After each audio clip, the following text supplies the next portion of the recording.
തീവ്ര മതമൗലികവാദ സംഘടനയായ PDPയുമായുള്ള കൂട്ടുകെട്ടിനെ വെള്ളപൂശി CPM സംസ്ഥാന സെക്രട്ടറി MV ഗോവിന്ദൻ.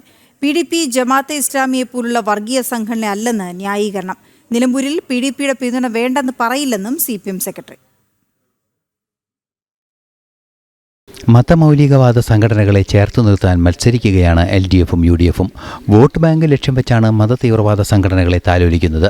നിലമ്പൂർ ഉപതെരഞ്ഞെടുപ്പിൽ തീവ്രവാദ സംഘടനയായ PDPയുടെ പിന്തുണ ന്യായീകരിക്കുകയാണ് CPM സംസ്ഥാന സെക്രട്ടറി MV ഗോവിന്ദൻ. കോയമ്പത്തൂർ സ്ഫോടന കേസിൽ ജയിലിലായ അബ്ദുൽ നാസർ മദനി ചെയർമാനായ പാർട്ടി കൂടിയാണ് പീപ്പിൾസ് ഡെമോക്രാറ്റിക് പാർട്ടി.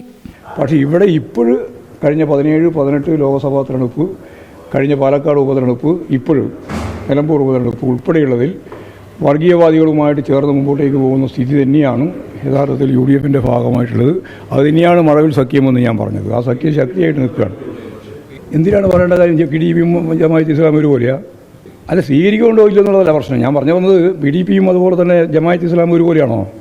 എന്ത് സംശയ കാര്യത്തിന്? ജമാഅത്തെ ഇസ്ലാം ലോകത്തെമ്പാടുമുള്ള ഒരു വർഗീയ ശക്തിയാണ്. ലോകത്തെ ആ നിലപാടെന്നല്ലോ PDP എടുത്തുകൊണ്ടിരിക്കുന്ന നിലപാട്. പീഡിപ്പിക്കപ്പെട്ട ഏറ്റവും പ്രധാനപ്പെട്ട ഒരു വിഭാഗമല്ലേ കേരളത്തെ സംബന്ധിച്ചിടത്തോളം. അതുകൊണ്ട് രണ്ടും കൂട്ടി കണക്കണ്ട. മറ്റൊരു മതമൗലികവാദ സംഘടനയായ ജമാഅത്തെ ഇസ്ലാമി നിലമ്പൂർ ഉപതെരഞ്ഞെടുപ്പിൽ UDFിന് പിന്തുണ നൽകിയിരുന്നു. മറ്റൊരു മതമൗലികവാദ സംഘടനയായ ജമാഅത്തെ ഇസ്ലാമി നിലമ്പൂർ ഉപതെരഞ്ഞെടുപ്പിൽ UDFിന് പിന്തുണ നൽകിയതിന് പിന്നാലെയായിരുന്നു ഗോവിന്ദൻ്റെ പ്രതികരണം. ജമാഅത്തെ ഇസ്ലാമി ലോകത്തെമ്പാടുമുള്ള വർഗീയ ശക്തിയാണെന്നും ഗോവിന്ദൻ പറഞ്ഞു.